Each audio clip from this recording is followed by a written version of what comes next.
Bonjour tout le monde. Je suis très honoré de nous retrouver de nouveau aujourd'hui en vue d'échanger sur le thème, toujours dans les avantages accordés à certains secteurs d'activité, notamment les sociétés qui ont le statut de CFC. Pardon. Oh là là, ça va me déranger. Qui ont le statut de CFC, les entreprises implantées dans les zones d'accélération industrielle, anciennement dénommées zones franches d'exportation, les sociétés, l'agence Méditerranée, l'agence MED, TANGEMED, les sociétés d'externalisation de services et les entreprises minières exportatrices. Donc, on va commencer par les sociétés qui ont le label Casa Financier a été institué. Donc, le CFC, le Casa Financier, a été institué par la loi 44-10 le 13 décembre 2010. Alors, en matière d'IS, j'ai parcouru un peu les articles du Code général des impôts. Donc, ma référence, c'est le Code général des impôts parce que l'article 163 prévoit que toute disposition fiscale doit être prévue par le Code général des impôts. Donc, je me suis basé uniquement sur le Code général des impôts. Abstraction faite des lois CFC et des lois zones d'accélération industrielle. Comme d'habitude, je fais un petit parcours d'historique ou bien les références légales des articles qui régissent aussi bien les CFC que zones d'accélération industrielle. Donc, alors, la loi 44-10 relative au statut de Casa Financité a prévu la création d'une grande place financière à Casa, dénommée Casa Financité, CFC, ouverte à des entreprises financières ou non financières exerçant des activités aussi bien sur le plan régional que international. Les entreprises financières sont les établissements de crédit, les entreprises d'assurance, les sociétés de courtage et les institutions financières opérant dans le secteur de la gestion d'actifs. Les entreprises non financières sont celles qui fournissent des services professionnels et les sièges régionaux internationaux des sociétés non résidentes. Le siège régional ou international est toute entreprise morale qui assure une activité de supervision et de coordination des activités d'entreprise exercées dans un ou plusieurs pays étrangers, y compris les institutions réalisant des prestations de services pour le compte d'autres entités de leur groupe.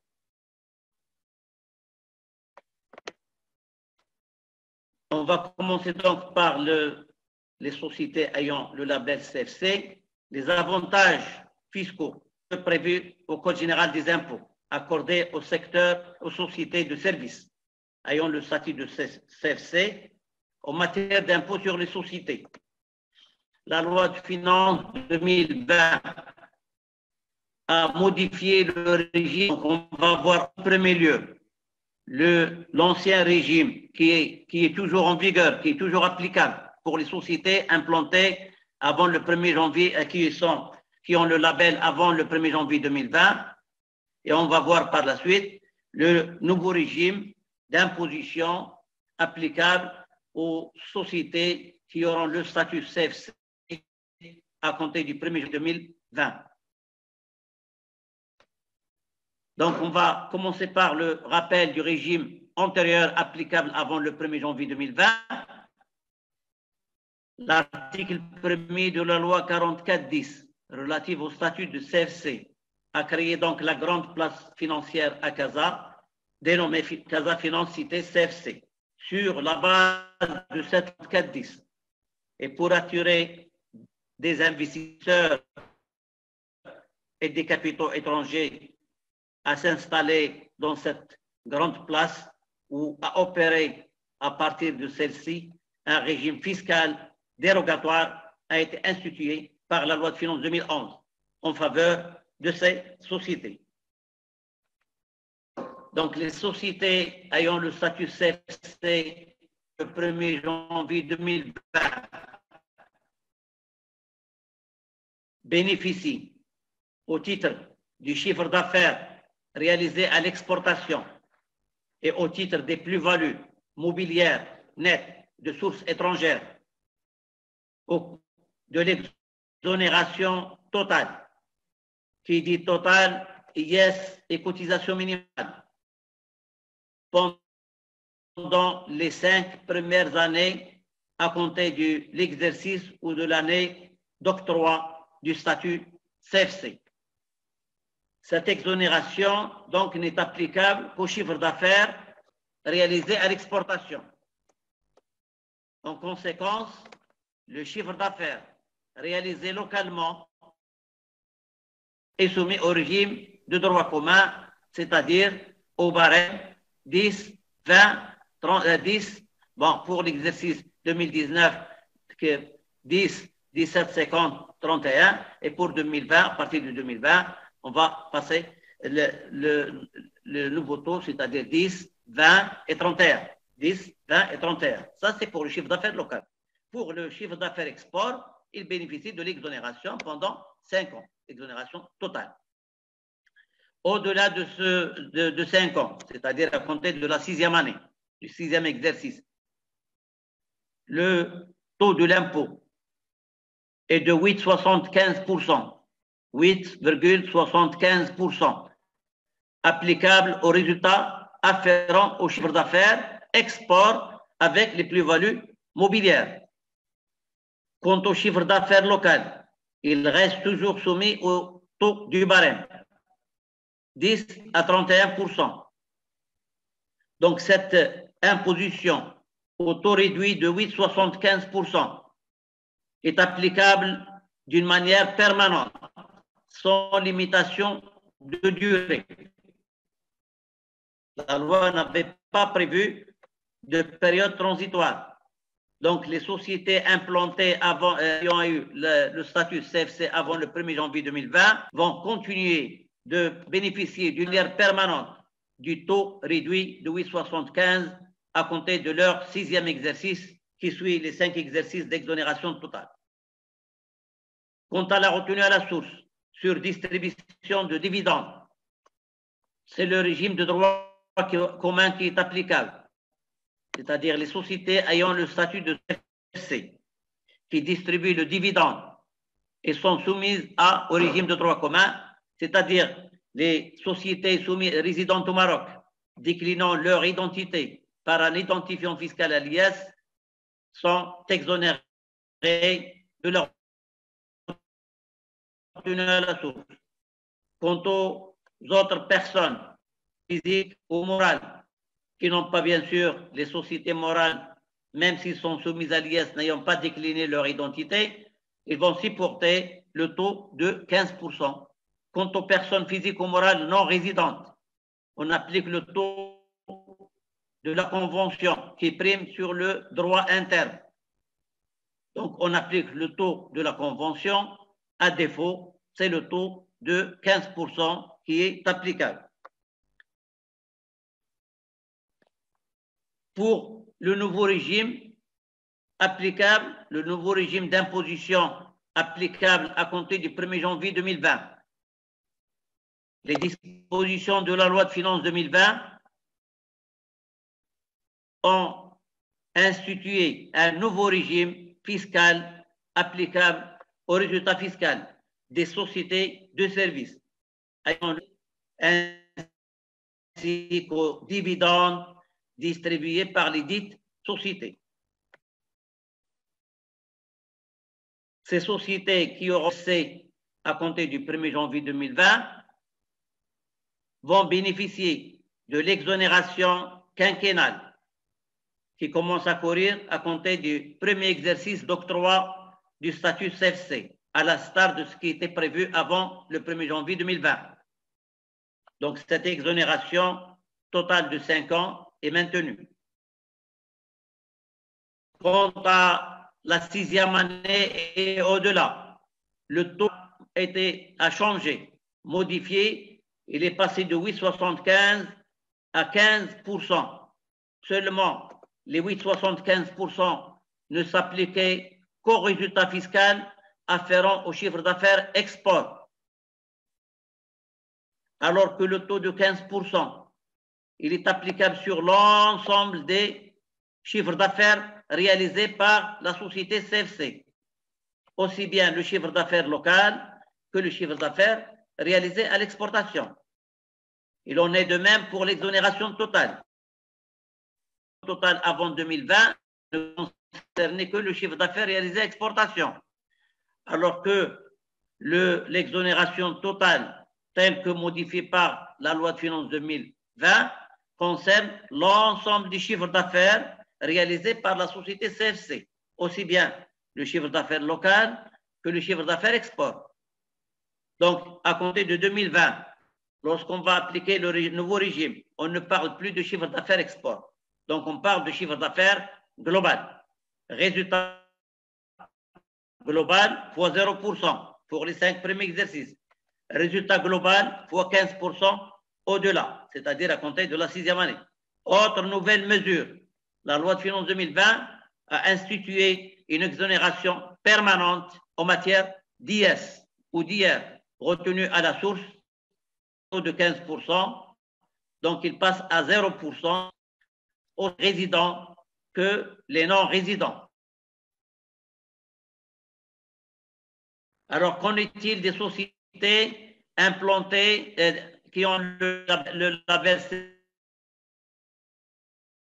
CFC avant le 1er janvier 2020? Les sociétés qui statut CFC avant le 1er janvier 2020 et qui n'ont pas encore épuisé la période quinquennale d'exonération, on dispose de 2 possibilités. Soit continuer à bénéficier de l'ancien régime, parce que la loi n'avait pas prévu de période transitoire. Donc, ils peuvent continuer jusqu'à nouvel ordre. Il n'y a pas de limite de temps. Dans ce cas, cette société a le droit de continuer de bénéficier aussi bien de l'exonération de l'IS pour la période restante, c'est-à-dire si elle a par exemple 2 ans, elle peut continuer à avoir l'exonération de 3 ans pour atteindre 5 ans, suivi d'une application d'un taux réduit spécifique de 8,75% au-delà de cette période. Ça, c'est l'ancien régime. A institué en faveur de ces sociétés ayant le statut avant le 1er janvier 2020 la possibilité d'opter de manière irrévocable pour le nouveau régime fiscal. Donc, ces sociétés qui existent avant le 1er janvier 2020 peuvent soit continuer dans l'ancien régime, soit opter pour le nouveau régime. Lorsqu'ils vont opter pour le nouveau régime, l'option est dite irrévocable. Ils ne peuvent pas revenir à l'ancien régime. Dans ce cas, la société a le droit de continuer de bénéficier de l'exonération d'IS pour la période restante de l'exonération quinquennale, suivie de l'application d'un taux réduit spécifique de 15% au-delà. Cette exonération et imposition au taux réduit s'applique aussi bien au chiffre d'affaires local qu'au chiffre d'affaires réalisé à l'exportation. Quant aux sociétés qui ont déjà épuisé la période quinquennale d'exonération, ils ont 2 possibilités. Soit de continuer à bénéficier de l'ancien régime, c'est-à-dire de continuer de bénéficier du taux de réduit de 8,75, soit opter également de manière irrévocable pour le nouveau régime sans prétendre à une nouvelle période d'exonération quinquennale. En cas d'option de bénéficier de l'exonération quinquennale jusqu'au terme de 5 ans, aussi bien pour le chiffre d'affaires local que pour le chiffre d'affaires à l'export, suivi d'une imposition permanente au taux réduit spécifique de 15%, applicable aussi bien sur le chiffre d'affaires local que sur le chiffre d'affaires export. Et ils vont bénéficier de l'exonération permanente en matière d'impôts retenus à la source sur les distributions de dividendes, aussi dans que les non-résidents. Donc, à titre de résumé, l'exonération avant 2020 s'appliquait uniquement au chiffre de valeur mobilière de sources étrangères, alors qu'à compter de 2020, l'exonération s'applique sur l'ensemble des produits réalisés, local et export. La période est toujours de 5 ans. Avant 2020, imposition permanente au taux de 8,75, applicable sur le chiffre d'affaires export et plus-value, alors qu'à compter de 2020, l'imposition est passée à 15, mais concerne l'ensemble des produits, local, export. Donc, ces sociétés avant, le statut avant 2020, passaient au nouveau régime en optant et l'option est irrévocable. Et dans ce cas-là, ils vont bénéficier du nouveau régime intégralement, aussi bien pour continuer de bénéficier de l'exonération jusqu'au terme de 5 ans, et ça s'applique pour l'ensemble des produits, suivi d'une imposition permanente au taux de 15%, applicable pour l'ensemble des produits, et ils vont bénéficier de l'exonération de la retenue à la source. Les sociétés qui ont souscrit, qui ont déposé l'option avec la déclaration de l'exercice 2019 vont bénéficier des nouvelles mesures instituées par la loi de finances 2020. Donc, l'Assemblée générale qui va statuer sur les comptes, lorsqu'il va prévoir des distributions de dividendes, ils seront exonérés de retenue à la source, même ça concerne l'exercice 2019. Donc, il suffit d'avoir déposé l'option accompagnée du bilan de la déclaration de résultat fiscal de l'exercice 2019 et automatiquement, c'est le nouveau régime qui est applicable. Autre mesure prévue pour les sièges régionaux, internationaux et les bureaux de représentation des sociétés non-résidentes. Alors, la loi de finances 2020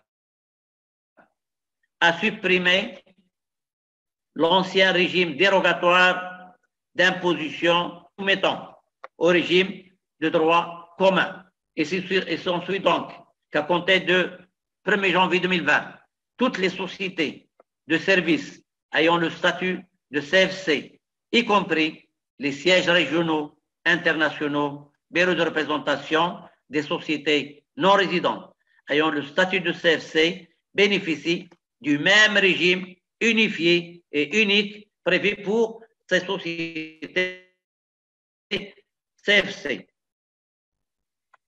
Concernant les sièges et bureaux de représentation des sociétés non résidentes ayant le statut CFC avant le 1er janvier 2020, ces sièges bénéficient directement du nouveau régime, à savoir l'imposition au taux spécifique de 15%. L'imposition au taux spécifique de 15%. Ils ne peuvent bénéficier de l'exonération quinquennale du moment qu'ils ont eu le statut CFC avant 2020. Donc, ils vont passer directement à l'imposition au taux prévu pour les sociétés CFC, c'est-à-dire 15%. Par contre, ils vont bénéficier de l'exonération de l'impôt retenu à la source au titre des dividendes distribués. Quant aux sièges régionaux, internationaux et bureaux de représentation qui ont eu le statut CFC à compter du 1er janvier 2020, donc c'est les nouveaux sièges. Ces sièges vont bénéficier du nouveau régime, à savoir l'exonération quinquennale. L'exonération quinquennale pendant les 5 premiers exercices. Cette exonération avant le 1er janvier 2020 pour les sièges régionaux. Par contre, les nouveaux vont s'implanter à compter du 1er janvier 2020, vont donc bénéficier de l'exonération totale IS cotisation minimale au titre des 5 premiers exercices consécutifs à compter du premier exercice d'octroi du statut CFC, suivi d'une imposition permanente au taux spécifique de 15% applicable pour l'ensemble des produits réalisés. Quant aux bénéfices distribués par ces sièges régionaux, transfert de bénéfices, l'application de l'exonération permanente de l'impôt retenu à la source, tel que prévu par l'article 6, grand 1, C, premièrement. Voilà pour en matière d'IR. Quant aux avantages fiscaux accordés en matière d'impôts, notamment les revenus salariaux. L'article 73, grand 2, F, 9e, prévoit des avantages en faveur des salariés qui travaillent pour le compte des sociétés ayant le statut CFC. Avant le 1er janvier 2018, c'est les traitements et salaires bruts versés à des salariés travaillant dans ces sociétés une période maximale de 5 ans à compter de la prise de la date de prise de la fonction au taux libératoire de 20%. Donc, il pouvait ici du taux de 20% du barème. La loi de finances 2018 a institué de nouvelles mesures prévoyant soit pour le taux de 20%, le taux libératoire de 20%, applicable directement au montant brut sans aucune déduction ni aucun abattement pour une période de 5 ans à 10 ans. Le salarié CFC a le choix entre le taux libératoire de 20% applicable au montant brut pour une durée de 10 années, soit dans les conditions de droit commun prévues à l'article 58, faire une demande d'option irrévocable à leur employeur et non pas au fisc. Il suffit de faire une demande d'option à son employeur pour l'option pour le régime de droit commun, c'est-à-dire le barème progressif, et dans ce cas, il va bénéficier aussi bien des exonérations en matière d'indemnités et frais, il va bénéficier forfaitaire de 20%, plafonné à 30 000, il va bénéficier de la cotisation complémentaire, il va bénéficier de la déduction des intérêts de logement habitation principale, il va bénéficier des cotisations salariales, CNSS, AMO, mutuelle, retraite de base, et sur le salaire net qu'il va percevoir, le salaire net imposable, on applique le taux du barème progressif allant de 0 à 38%. Donc, c'est un calcul à faire au 1er janvier de chaque année. Toutefois, lorsqu'on opte pour le régime de droit commun, le barème, on n'a pas le droit de revenir au taux libératoire de 20%. Alors, quelle est la différence entre le taux libératoire et le taux de barème? C'est que le taux du barème n'est pas libératoire. C'est-à-dire, si vous avez d'autres revenus au barème, tels que la retraite, revenus professionnels s'il y a lieu, dans ce cas-là, vous avez l'obligation de regrouper, de faire le cumul de l'ensemble du revenu global qui sera soumis au barème et ensuite on déduit l'impôt retenu à la source sur salaire. Quant au taux de 20%, on l'applique sur le montant brut et il est libératoire, c'est-à-dire il ne sera pas cumulé avec les autres revenus soumis au barème. Autre avantage en matière droit d'enregistrement. L'article 125, grand 4, et la loi de finances 2013 ont prévu l'exonération des droits d'enregistrement aux actes de constitution capitale. Donc, toutes ces mesures sont applicables depuis 2013 et ils n'ont pas suivi de modification. La seule modification introduite par la loi de finances 2020, que lorsque vous avez des actes exonérés de droits d'enregistrement, vous avez l'obligation d'enregistrer ces actes à défaut, depuis 2018 d'ailleurs.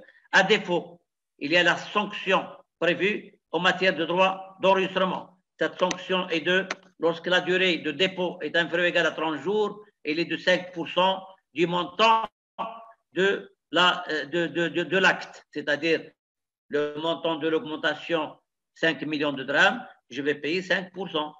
Si le montant, l'acte est déposé au-delà de 30 jours, je vais supporter 10% du montant global de l'augmentation de capital ou de la constitution, bien que c'est exonéré. Autre de faveur, la loi, l'article 267 du Code général des impôts prévoit l'exonération sociale de solidarité sur les bénéfices qui concernent les exercices 2019 et 2020, exercices 2019 et 2020. Donc, ces sociétés de services ayant le statut CFC continuent toujours de bénéficier de l'exonération de la contribution sociale sur les bénéfices à la charge des autres sociétés. Voilà pour les sociétés ayant le statut de CFC. On va voir en deuxième lieu les entreprises implantées dans la zone d'accélération industrielle, anciennement dénommée zone franche d'exportation. Les zones franches d'exportation sont instituées par la loi 1994 du 26 janvier 1995. La loi de finances 2020 a modifié la dénomination qui devient zone d'accélération industrielle. Les références des textes, donc il y a des mesures prévues en matière d'IS, en matière d'IR, TVA, droit d'enregistrement, taxes professionnelles. Selon les dispositions de l'article 1er de la loi 1994 relative aux zones franches d'exportation, on entend par zone franche d'exportation des espaces déterminés du territoire douanier où les activités industrielles et de services qui y sont liées sont soustraites selon certaines conditions et limites à la législation et à la réglementation douanière et à celles relatives au contrôle du commerce extérieur et de change. De même, en vertu des dispositions de l'article 2 de la même loi, les zones franches d'exportation sont créées et délimitées par un acte réglementaire qui fixe la nature des activités des entreprises pouvant s'installer dans les 10 zones. Ces activités bénéficient, en ce qui concerne les bénéfices et revenus qu'ils génèrent, des avantages fiscaux prévus par le Code ainsi. En matière d'IS, alors lorsqu'ils réalisent du chiffre d'affaires local, le résultat afférent à ce chiffre d'affaires local est soumis au régime de droit commun, c'est-à-dire c'est le barème progressif qui est applicable aussi bien pour l'exercice 2019 que 2020. Donc le taux de 2019 c'est 10, 17, 50 et 31 et le taux applicable à compter du 1er janvier 2020, 10, 20, 31. Bien sûr, ces sociétés qui ont le statut CFC, de zone franche d'exportation, ils ont l'obligation de renseigner le tableau 15 de l'alias fiscale, soit de tenir une comptabilité séparée, c'est un peu difficile. Dans ce cas-là, ils vont dégager un résultat spécifique à chaque activité. À défaut, ils ont l'obligation de renseigner le tableau 15 de la liasse fiscale pour pouvoir bénéficier du prorata prévu pour le chiffre d'affaires export. Donc, le chiffre d'affaires réalisé localement est soumis au régime de droit commun 10 à 31%. Donc, je rappelle du régime de ces sociétés, des sociétés implantées dans les zones d'accélération industrielle avant le 1er janvier, je vais parler de 1er janvier 2021. La loi de finances 2020 a modifié le régime d'imposition de ces sociétés en prévoyant la date d'effet au 1er janvier 2021. Donc, les exercices 2019 pour les entreprises qui n'ont pas encore arrêté leurs exercices comptables.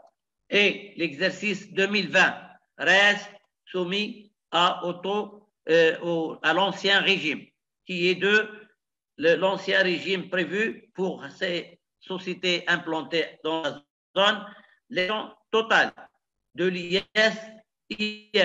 mais uniquement au titre du chiffre d'affaires réalisé à l'exportation. L'exonération totale au titre du chiffre d'affaires réalisé à l'exportation. Cette exonération est applicable pendant 5 premiers exercices consécutifs à compter du début d'exploitation. L'autre fois, j'avais défini le début d'exploitation. Je vous ai dit que le début d'exploitation, à ce jour, n'est pas défini par le Code général des impôts. Toutefois, la circulaire de l'année, je crois, 2018, je crois, qui avait modifié, qui avait clarifié plutôt le début d'exploitation par le premier acte d'achat ou de vente à l'exclusion des frais de constitution. Donc, l'exonération totale au titre du chiffre d'affaires export est suivie d'une imposition temporaire pendant 20 ans, 20 exercices consécutifs. Ce taux est applicable, le taux applicable est en matière d'IS et de 8,75%, à l'instar de ce qui est prévu pour les sociétés CFC. Mais cette fois-ci, le taux de 8,75 n'est applicable qu'au titre du chiffre d'affaires réalisé à l'exportation. Quant à l'IR, on va voir tout à l'heure, il vaut mieux qu'on en parle dès maintenant. Il y a l'exonération totale également de l'IR au titre du chiffre d'affaires export, suivi d'un abattement de 80% de l'impôt sur le revenu calculé au taux du barème. Donc, on calcule le résultat global fois le barème, et une fois qu'on défalque la quote-part de l'IR afférent à l'export, on le réduit de 80% et on ne paie que 20%. Au-delà de la période de 20 exercices, donc on a déjà épuisé 5 exercices, 5 premiers exercices, suivi de 20 exercices, soit au total, on a déjà parcouru 25 exercices. Donc, à compter de la 26e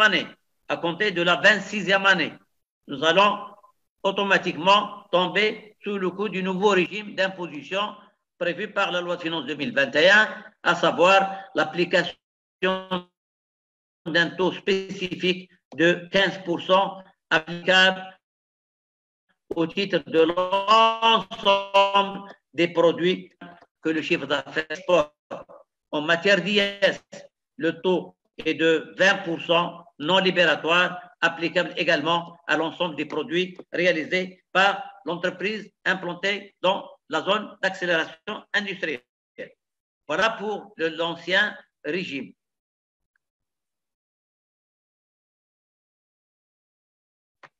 Quant aux entreprises qui vont s'installer à compter du 1er janvier 2021, bénéficier de l'exonération totale de l'IS ou de l'IR pendant les 5 premiers exercices consécutifs, aussi bien au titre du chiffre d'affaires local qu'au chiffre d'affaires export, entre l'ancien régime et le nouveau régime. Et cette fois-ci, il n'y a pas d'option. Le législateur n'a pas institué la possibilité d'option pour le nouveau régime. Donc, les anciennes entreprises continuent toujours de bénéficier de l'ancien régime jusqu'au terme de 20 ans après l'exonération quinquennale. Toujours les entreprises installées à compter du 1er janvier 2021 vont être imposées à compter de la 6e année au taux permanent réduit de 15% en matière d'IS, aussi bien pour les produits export que les produits localement, réalisés localement. En matière d'IR, il y a le taux de 20% au lieu de l'abattement. Donc, la loi de finances 2020 a modifié le régime en instituant le taux de 20%, mais il n'est pas libératoire, faire l'objet de régularisation avec les autres résultats revenus et éventuellement la cotisation minimale, etc.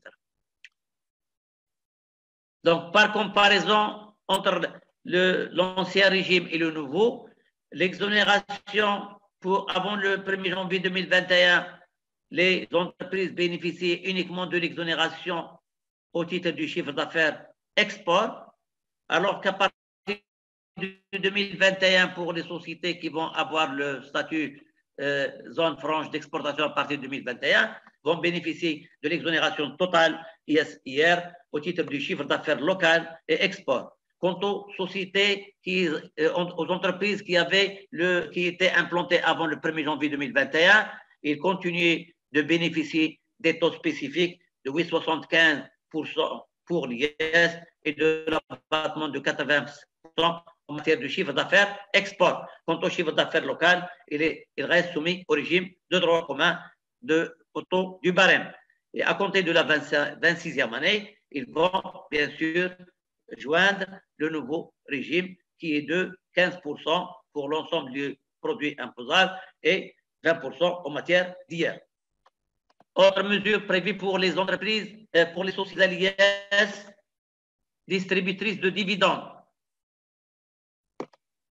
L'article 6, grand 1, c'est premièrement prévoit l'exonération de l'IS et l'article de l'IR également, 68 je crois, de l'IR, retenu à la source, au titre des produits, des actions, parts sociales et revenus assimilés, c'est-à-dire les dividendes, lorsqu'ils sont versés, mis à la disposition ou inscrits en compte, versés à des non-résidents, personnes physiques ou morales, provenant d'activités exercées par les sociétés installées dans les zones d'accélération industrielle.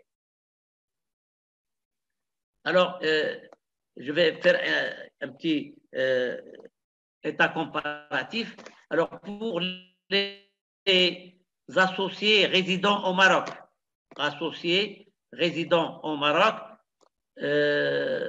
lorsqu'ils vont bénéficier des dividendes distribués par une société implantée dans la zone d'accélération industrielle, ces dividendes sont soumis à l'IS ou à l'IR selon le régime de droit commun, c'est-à-dire les sociétés soumises à l'IS ayant fourni l'attestation de propriété des titres comportant l'identification fiscale à l'IS, à la société distributrice, vont bénéficier de l'exonération totale de l'IS, de la retenue à la source, de l'IS retenue à la source. Quant aux autres personnes physiques ou morales, ils vont supporter l'impôt au taux de 15% libératoire. Voilà pour les associés, personnes physiques ou morales résidentes. Quant aux personnes physiques ou morales non résidentes,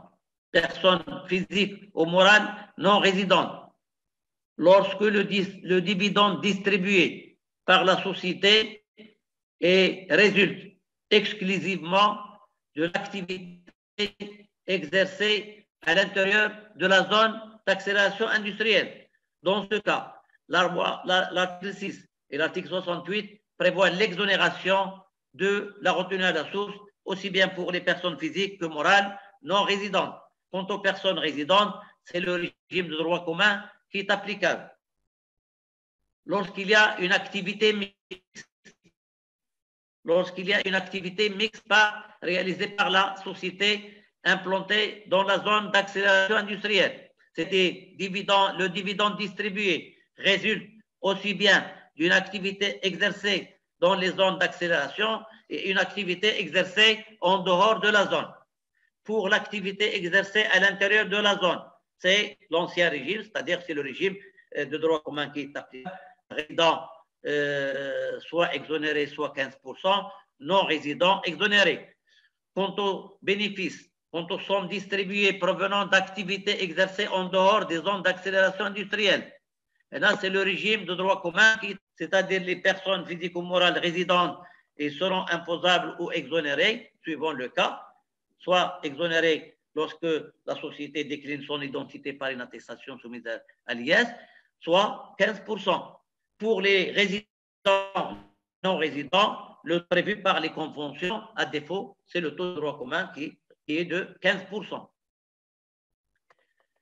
Avantages accordés en matière d'impôt sur le revenu. C'est la même chose, on a vu en parallèle, c'est-à-dire bénéficier de l'exonération les entreprises soumises à l'IR implantées avant le 1er janvier 2021. Ils bénéficient de l'exonération quinquennale à compter du début d'exploitation au titre du chiffre d'affaires réalisé à l'exportation. Quant au chiffre d'affaires réalisé localement, le résultat correspondant est soumis au régime de droit commun, c'est-à-dire au taux du barème de 0 à 38%. L'exonération quinquennale est suivie de l'abattement de 80% jusqu'au terme de 20 ans, c'est-à-dire de la 6e année jusqu'à la 26e année. Et à compter de la 26e année, ils vont joindre les nouveaux, c'est-à-dire le taux sera de 1% non libératoire. Quant aux entreprises soumises à l'IR installées à compter du 1er janvier 2021, ils vont bénéficier de l'exonération quinquennale aussi bien au titre du chiffre d'affaires export que du chiffre d'affaires local, et à compter de la 6e année, l'imposition permanente au taux spécifique de 20% non libératoire. En matière de TVA, l'article 92, grand 1, 36e, prévoit l'exonération avec droit à déduction, c'est-à-dire le vendeur à ces entreprises implantées dans la zone bénéficie de l'exonération pour les ventes qui vont être réalisées à ces entreprises assimilées comme des exportations, et automatiquement ils bénéficient du droit à déduction et du remboursement. Donc l'article 92, 36e, on stipule, sont exonérés de la TVA avec droit à déduction et au remboursement les produits livrés, les prestations de services rendus aux zones franches, aux zones industrielles, ainsi que les opérations effectuées à l'intérieur ou en dehors des dites zones qui sont considérées en tant qu'opérations exonérées de TVA avec droit à déduction et au remboursement. Ainsi, les entreprises installées dans les zones d'accélération industrielle peuvent recevoir en exonération de TVA avec droit à déduction les services provenant du territoire assujetti et répondant à la notion d'exportation de services. Au sens des dispositions de l'article 92, grand 1, premièrement, entre parenthèses, autrefois pour les entreprises exportatrices, on avait parlé qu'il s'agit d'un export indirect. L'export indirect, lorsque les entreprises implantées sur le territoire national vont réaliser des ventes avec les sociétés avec les entreprises implantées dans les zones d'accélération industrielle, la loi de finances 2017 avait institué la notion d'export indirect en faisant bénéficier ces entreprises qui se trouvent sur le territoire national de l'exonération quinquennale, bien sûr, avant 2020, et suivi d'une imposition permanente au taux prévu pour des mesures d'export. En matière de TVA, on ne parle pas d'export direct ou indirect. L'article de la loi prévoit l'exonération, c'est l'article 92, grand 1, 36e. Seulement, cette exonération n'est pas soumise à formalité, mais il y a des formalités douanières pour lorsqu'il s'agit de produits livrés. Lorsqu'il s'agit de produits livrés, il y a les formalités douanières, c'est-à-dire le dossier d'exportation comportant la facture de vente, les billets en devise, bien sûr, avec la déclaration d'exportation, la déclaration unique de marchandises, l'avis d'exportation, etc. Donc, c'est assimilé à un export direct, bien qu'il s'agisse d'un export indirect. En matière de TVA, la même chose. Quant au service, il y a un petit problème. Il faut faire attention. On va parler tout de suite du service. Au sens de disposition de l'article 92, grand 1, premièrement du Code. Non par prestation de service. Les prestations de services réalisées dans le territoire assujetti, hors zone franche, et destinées à être exploitées ou utilisées à l'intérieur des zones d'accélération industrielle. Ce service, il bénéficie de l'exonération en matière de TVA et d'impôt sur les sociétés ou d'impôt sur le revenu. Et c'est l'export indirect. Voilà l'export indirect. Ainsi que les prestations de services portant sur des entrées dans la zone d'accélération industrielle de produits effectuées au compte d'entreprises établies dans les dites zones tout en étant que prestataires de services. L'utilisation des dites prestations de services dans les zones d'accélération industrielle doit être justifiée par la production de la facture établie au nom du client situé dans la zone franche d'exportation ou dans la zone d'accélération industrielle. Donc, il faut s'assurer vraiment de l'installation, de l'existence du siège de la société ou de l'entreprise implantée dans la zone. Donc, il faut s'assurer exactement de l'adresse et de l'existence de son siège social à l'intérieur de la zone d'accélération industrielle. En même temps, on doit justifier par une pièce le règlement qui doit être effectué en devise. Alors, faites attention, les entreprises implantées dans les zones d'accélération industrielle aiment beaucoup le devise. Si vous facturez en dirham, ils vont vous payer en dirham. Si vous facturez en devise, on va vous payer en devise. Alors, l'article 92, grand 1, 36e, ne prévoit pas le paiement en devise, mais la circulaire prévoit l'obligation de facturer et d'encaisser en devise. Donc, moi, je vous conseille de facturer en devise, de choisir votre devise, soit le dollar, soit l'euro, et vous serez payé par cette devise, parce qu'ils ont le droit de payer en dirham également. Donc, il faut faire attention. Le bon de commande, le bon de livraison, la facturation, il faut qu'il soit fait en devise pour que vous soyez payé en devise et que vous n'aurez pas de problème avec le fisc le jour de la vérification. Les entreprises marocaines ou étrangères, il faut faire attention à cette mesure. Les entreprises marocaines ou étrangères intervenant dans les zones d'accélération industrielle dans le cadre d'un chantier de travaux de montage sont soumises à l'IS ou à l'IR selon le régime de droit commun. Toutefois, l'article 92, grand 1, 36e, prévoit l'exonération même pour ces entreprises qui travaillent pour le compte, qui réalisent des travaux de construction ou d'opération avec droit de déduction et au remboursement. Quant à l'IS, il y a de droit commun.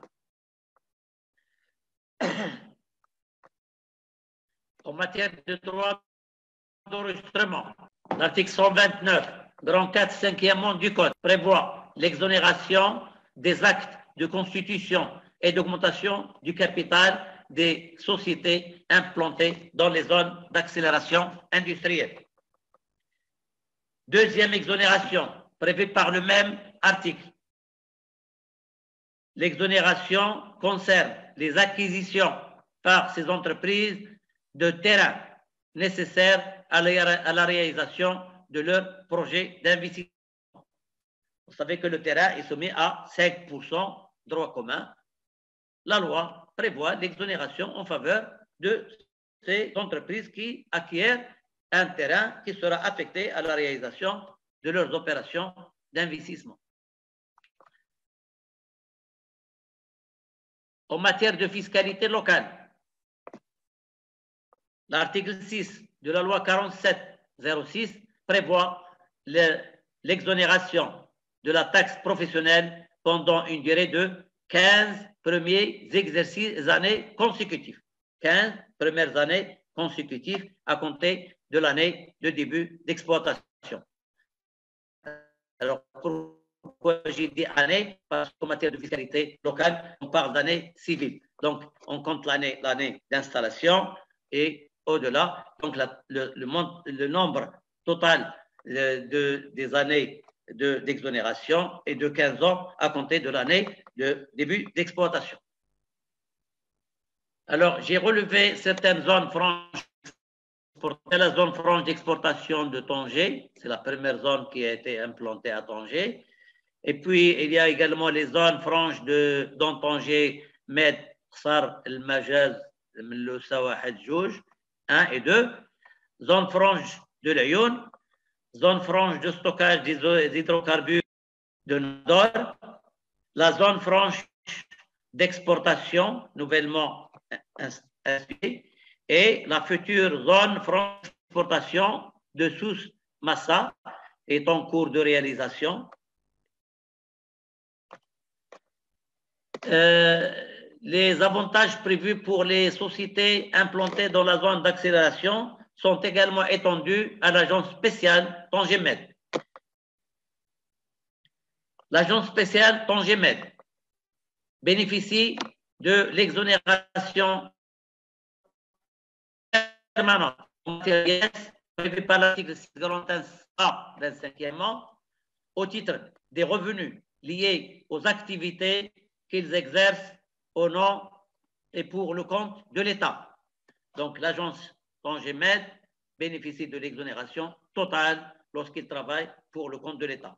Par contre, lorsqu'il ne travaille pas pour le compte de l'État, il bénéficie de l'exonération totale suivie d'une imposition permanente au taux prévu pour les zones d'accélération industrielle. Donc, la zone spéciale Tanger-Med ainsi que les sociétés intervenant dans la réalisation,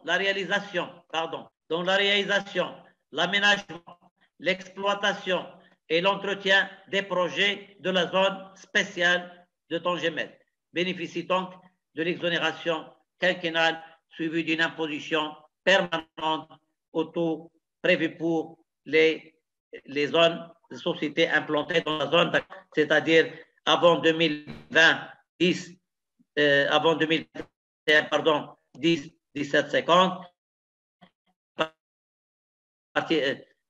pour 2019 et en 2020-2021, 15% pour l'ensemble des chiffres d'affaires local et export. Il bénéficie également des exonérations en matière de droits d'enregistrement prévues pour la variation de la constitution et l'augmentation du capital et l'acquisition du terrain. Pour les autres impôts, hier, on avait dit qu'ils bénéficient des mêmes mesures prévues pour les sociétés implantées dans la zone d'accélération industrielle. En matière de retenue à la source, idem, même régime que les sociétés implantées dans la zone d'accélération industrielle. Et en matière de TVA, l'article 92, grand 1, 37e, donc 36e pour les entreprises implantées dans la zone, 37e pour agence Tanger-Med, l'exonération avec droit à déduction et de remboursement de l'ensemble des activités réalisées par l'agence Tanger-Med.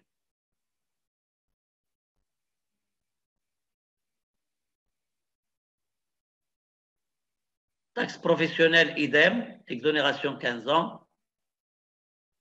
Autre mesure prévue par l'article 10, grand 1B du Code, le montant ou la valeur des dons octroyés à l'agence Tanger-Med par des personnes physiques ou morales constitue pour le donateur des charges déductibles en totalité en matière d'IS et en matière d'IR.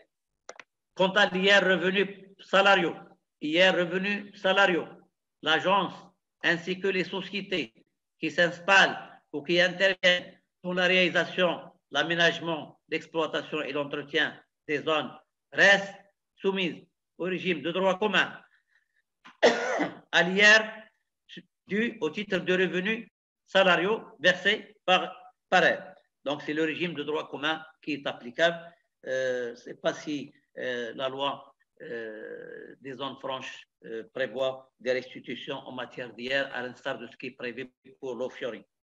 Je n'ai pas bien approfondi la matière, mais jusqu'à maintenant, en matière d'IR, c'est le régime de droit commun. S'il y a des restitutions prévues par la loi, vous pouvez avoir recours à la loi spécifique. Les sociétés d'externalisation de services. Alors, il n'y a pas de changement au niveau de la loi de finances 2020. La loi de finances 2020 a maintenu l'exonération totale au titre des 5 premières exploitations et au-delà, ils vont être soumis au taux de 10 et 20. Quant à l'exercice 2019, s'il n'est pas encore arrêté, 10, 17,50. Par contre, à compter de 2020, ils vont être soumis au taux de 10 et 20%. Lorsqu'ils vont atteindre, bien sûr, la durée, lorsqu'ils vont épuiser la durée d'exonération quinquennale. Quant aux entreprises minières exportatrices, les entreprises minières exportatrices bénéficient des taux prévus à l'article 19, grand 1, grand A, c'est-à-dire en matière d'IS, 10 et 20%, et en matière d'IR, 20% non libératoire, au titre à compter de l'exercice. Première opération d'exportation réalisée. Donc, même dans l'ancienne loi, avant 2020, ils ne bénéficiaient pas de l'exonération quinquennale. Ils étaient soumis directement dès la première année d'exportation au taux prévu pour l'export. Donc, pour 2019, si ces entreprises n'ont pas encore arrêté leur bilan, ils n'ont pas encore souscrit leur déclaration, automatiquement, je le rappelle que le taux est de 10, 17,50% applicable dès le premier exercice au titre duquel la première opération d'exportation a été réalisée, et en matière d'IR, 20% non libératoire. Bénéficie également des mêmes taux de 10 et 20 IS et 20% IR, les entreprises minières qui vendent leurs produits à des entreprises qui les exportent après leur valorisation. L'entreprise minière, lorsqu'ils ont le chiffre d'affaires local, c'est le régime de droit commun. Lorsqu'ils ont chiffre d'affaires export, c'est le chiffre d'affaires, c'est le régime d'export qui est applicable. Voilà pour la première partie, et on passe au cas pratique qu'on va faire directement sur le site de la DGI pour vous montrer comment on souscrit la déclaration des entreprises exportatrices et en même temps comment calculer l'impôt d'une manière automatique. Et ensuite, on va... Merci de votre attention. Alors, nous reprenons cette deuxième partie avec M. Sharfi, l'étude d'un cas pratique. Les questions, on les laissera à la fin. Donc, après la présentation du cas pratique, on passera aux questions. Donc, la parole est à vous, M. Sharfi. Alors, avant de vous présenter oui, merci. Le calcul de l'impôt, l'établissement de la déclaration, je tiens à vous rappeler le tableau qui prévoit le calcul de l'impôt pour les entreprises encouragées. Lorsque les entreprises encouragées ne tiennent pas de comptabilité analytique leur permettant de dégager le résultat fiscal, bien sûr le résultat comptable et fiscal spécifique à chaque activité, automatiquement l'impôt au taux forfaitaire, c'est-à-dire d'après les prorata, d'après les pourcentages de chaque activité dans le total des produits. Donc le tableau 15 de la liasse fiscale prévoit de renseigner le chiffre d'affaires imposable dans la première ligne. Donc je mets le chiffre d'affaires imposable au taux du droit commun, c'est-à-dire en matière d'IS. Je vais parler uniquement de la loi de finances 2020 pour ne pas confondre les taux. Donc, pour le chiffre d'affaires imposable, donc en matière d'IS, par exemple, pour les entreprises implantées dans la zone d'accélération industrielle ou les entreprises exportatrices, lorsqu'ils vendent localement, automatiquement, le taux est de 10 à 31%. Quant au chiffre d'affaires réalisé soit à l'export, soit bénéficiant des mesures d'encouragement, lorsqu'il est exonéré totalement, on le mentionne dans la ligne de renseigner le chiffre d'affaires afférent à cette activité sur la ligne 3. Sur la ligne 3. 75, 20 pour le nouveau taux 15%, etc. Sur la ligne 4, il faut renseigner le total des autres produits, si on peut les détailler, autres produits d'exploitation, produits financiers, subventions, etc. Donc, et là, je mets le total de ces produits dans la case 4. Donc, je peux ventiler et je mets le total. Et puis, la ligne 5, ça regroupe, on mentionne le total des lignes 1, 2, 3 et 4. Alors, une fois après avoir renseigné ce tableau, on détermine les pourcentages, les prorata, les pourcentages de chaque activité par rapport au chiffre d'affaires, au total des produits. Alors, moi je fais comme ça, je prends le chiffre d'affaires exonéré ou soumis au taux réduit et je le divise par la ligne 5. Donc, je prends soit la ligne 2, soit la ligne 3, divisé par la ligne 5, la ligne 5. Et je trouve, par exemple 30%. 30%. Ça veut dire que 30% de mon activité est exonéré ou soumis au taux réduit. Du pourcentage, soit 70%, représente le chiffre d'affaires imposable au taux du droit commun, les autres produits imposables au taux du droit commun. Donc, je dois, une fois ayant dégagé les quotes-parts, les prorata, je dois m'assurer que le total est de 100% ou égal à l'unité 1. Si je mets 0,3, automatiquement, je dois trouver dans les produits imposables 0. Donc, voilà, c'est la première des choses. Donc, il faut tout d'abord renseigner ce tableau et dégager les quotes-parts de chaque activité. Et donc, je fais appel à Google. Bien sûr, je vais directement dans le site de la direction générale. Donc, je vais directement dans Télé simple. Voilà, je suis débutant comme vous. Donc, je ne vais pas mettre le login et le mot de passe.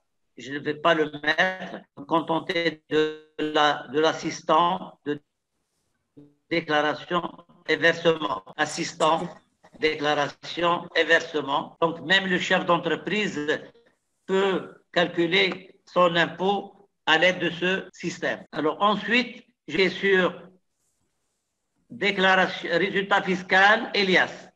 Résultat fiscal, Elias. Voilà. Il me fait sortir la déclaration de résultat fiscal. Donc, je renseigne l'exercice, soit 2019, soit 2020. Donc, on va commencer par 2019. Créer une déclaration. Voilà. Je vais ni mettre l'identifiant ni rien. Je vais directement renseigner. Alors, nature de l'activité, activité normale, cessation d'activité, liquidation. Donc, moi, je vais directement à l'activité normale. Exercice. Ah, ça, c'est pour le résultat courant hors amortissement. Cette année, ce n'est pas la peine de perdre de temps. L'obligation de renseigner les résultats courants hors amortissement, deux derniers exercices, plus l'exercice en cours. Donc, 2000, par exemple, 17, 18 et 19. Bon. Je vais garder 0, ce n'est pas la peine de perdre du temps. Alors, je vais, l'exonération de la coûte, je vais mettre, non, puisque j'ai des chiffres d'affaires locales. J'ai des chiffres d'affaires locales, donc je ne suis pas exonéré de la cotisation minimale. Alors, chiffre d'affaires. Vous voyez, chiffre d'affaires, choisir le taux de la cotisation minimale. Donc, je commence par la cotisation minimale. Alors, je vais commencer par imposable à 100%, c'est-à-dire les produits imposables à 100%. Le taux, je vais choisir 0,5. si mon résultat courant hors amortissement au titre de 3 années est de déficitaire, je vais choisir 0,6. 0,6. Voilà, 0,5. Le montant des produits. Alors, combien on avait mis de produits? Bon, j'ai prévu, allez-y, c'est Mohamed, 70 millions. Voilà, j'ai mis le chiffre d'affaires soumis à la retenue à source imposable. Voilà. Il va me donner le calcul de la cotisation minimale. Voilà, il m'a donné, pour ce chiffre d'affaires de 70 millions, qui est imposable à 100%, le montant de la cotisation est 350 000. Maintenant, je vais renseigner le chiffre d'affaires export, qui est exonéré totalement. J'ai prévu qu'il y ait exonération totale de l'export, donc 100%. J'ai mis exonéré 100%. Le taux théorique est de 0,5%. Le montant des autres produits, j'ai mis 30 millions. Voilà. Donc, j'ai un total de produits 100 millions. La cotisation minimale, pourquoi il y a exonéré et 30 millions? Pas possible. Non. Ah, d'accord, c'est bon, c'est bon. Donc, il me donne toujours la même cotisation minimale qui est de la base de cotisation minimale qui est de 70 millions. Donc, il n'a pas pris en considération le chiffre d'affaires exonéré. Du fait qu'il est exonéré, on a dit totalement, aussi bien de l'IS que de la cotisation minimale. Et vous voyez que dans le site, ils ont prévu également l'exonération de la cotisation minimale. Donc, le montant de la cotisation minimale est de 350 000 pour un total des produits imposables de 100 millions, dont 70 millions export. Maintenant, je vais renseigner mon résultat fiscal. Voilà, j'ai calculé ma cotisation minimale. Je vais renseigner le résultat fiscal avant déficit de 3 millions. J'ai prévu 3 millions. Comme je n'ai pas de déficit antérieur, le résultat est toujours le même de 3 millions. Alors, une fois ayant renseigné le résultat, je prends ce résultat du tableau 3 de l'alias fiscal, c'est-à-dire le passage du résultat comptable au résultat fiscal, et je choisis le taux. Je choisis le taux. Alors, c'est taux, le taux, soit pour le chiffre, les produits imposables, c'est le taux progressif normal. Vous voyez, taux progressif normal. Pour l'export, 0%. Elle est dans proportionnel. Pour le taux de l'export plafonné, on va le voir tout à l'heure, elle est dans le progressif plafonné.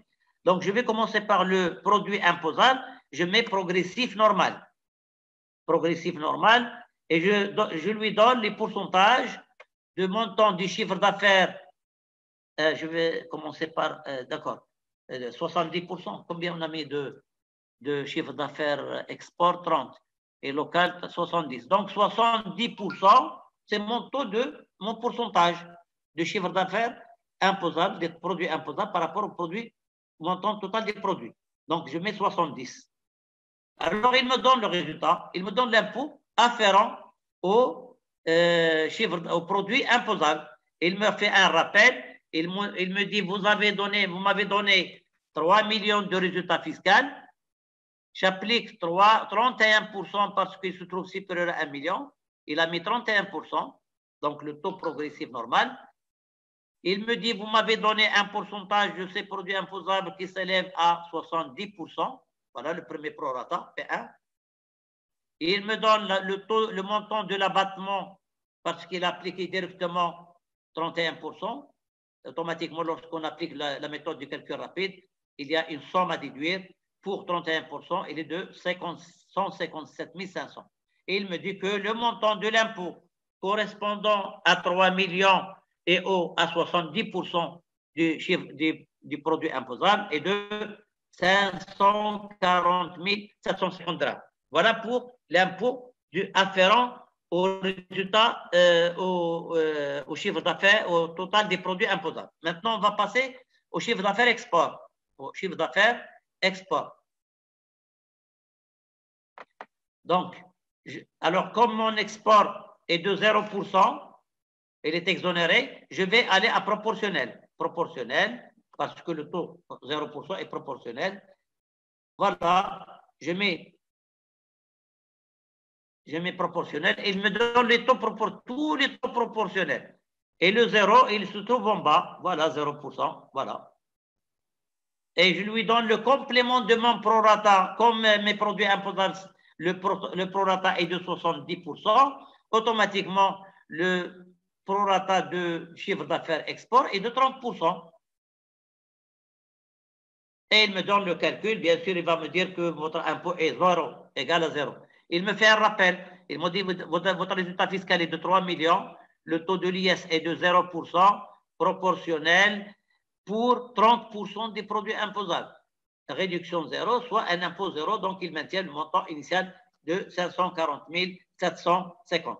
Et bien sûr, il me fait par la suite la comparaison entre ce montant de l'IS et celui calculé au taux ci-dessus de la cotisation minimale qui est de 350 000 et on prend le montant le plus élevé, soit 540 000.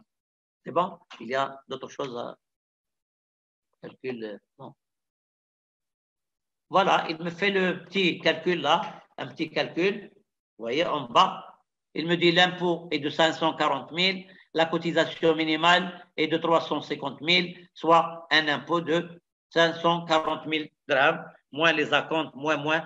Donc, il me donne toutes les imputations, tous les crédits d'impôt, les acomptes, réductions d'impôt, il les met après pour calculer soit un reliquat, soit un excédent. Voilà pour une entreprise qui bénéficie de l'exonération totale. On va passer à une entreprise qui bénéficie du taux réduit. On va maintenir les mêmes données, on va juste changer le prorata, je les maintiens également, mais je change de période, c'est-à-dire je suis au-delà de la 6e année. Je suis au-delà de la 5e année, pardon. Donc, je suis à compter de la 5e année et toujours pour l'exercice 2019, je vais maintenir les mêmes données. Donc, je vais calculer le taux du progressif ne va pas changer. Le produit imposable au taux progressif ne change pas. Donc, qu'est-ce que je vais faire? Je vais juste modifier, le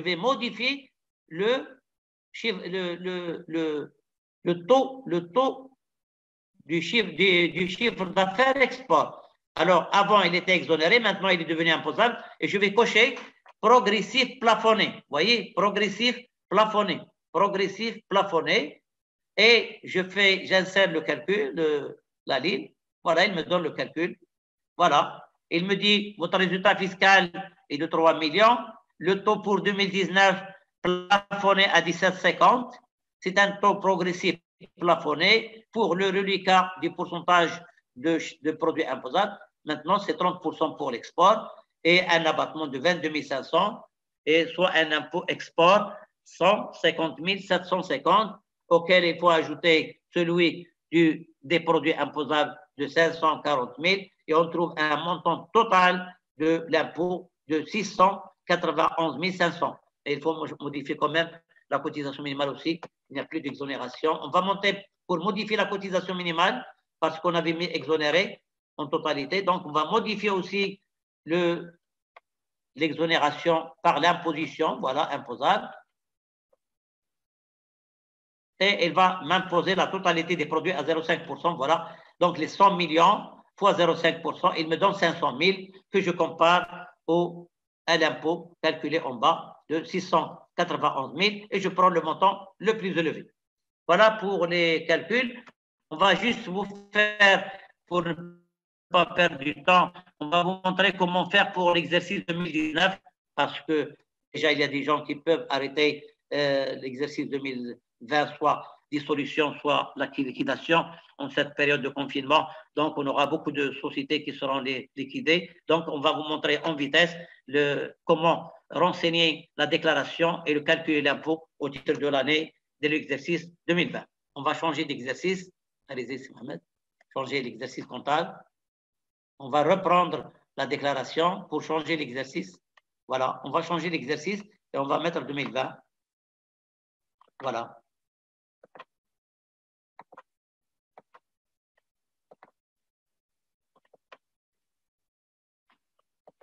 Voilà, j'ai mis l'exercice 1er janvier bon, jusqu'au 31 décembre 2020. Si vous mettez 30 juin, et je crée ma déclaration initiale. Voilà, ma déclaration de 2020. Ben, je vais maintenir les mêmes éléments pour ne pas perdre du temps saisie. Je vais m'abstenir de renseigner les montants des résultats courants hors amortissement. Je vais prendre toujours. Alors, cette fois-ci, je commence par le produit imposable, bien sûr, toujours 70 millions. J'insère la ligne, il me donne toujours le même résultat, 350 000. Chiffre d'affaires, alors, en matière d'export, pour 2020, on va parler d'export. Donc, il n'y a plus d'exonération d'export 2020. Si je commence en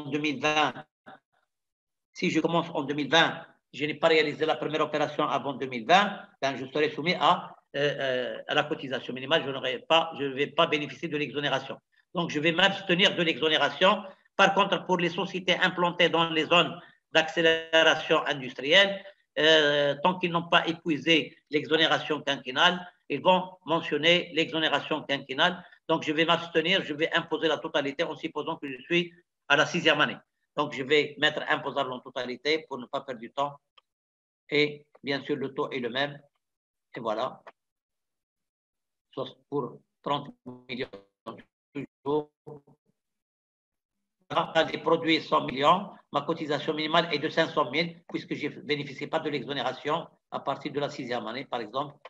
Alors, je vais maintenir le même résultat fiscal, 3 millions. Voilà.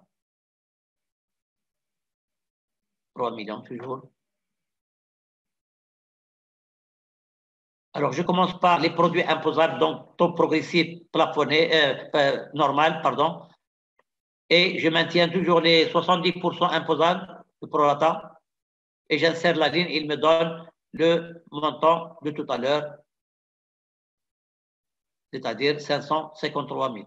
Alors, pour l'export qui bénéficie du taux plafonné, réduit 10 et 20. Maintenant, il va me donner 10 et 20. J'espère qu'il va donner ce taux. Je vais voir, 30%. Et voilà, donc il m'a donné le taux de 2020. Il me dit que votre résultat toujours fiscal est de 3 millions. Il dépasse 1 million, donc le taux est de 20, plafonné à 20. Donc 10 et 20, voilà, 20. C'est un taux progressif, mais plafonné à 20. Le pourcentage de l'export est de 30%. La somme à déduire est de 30 000.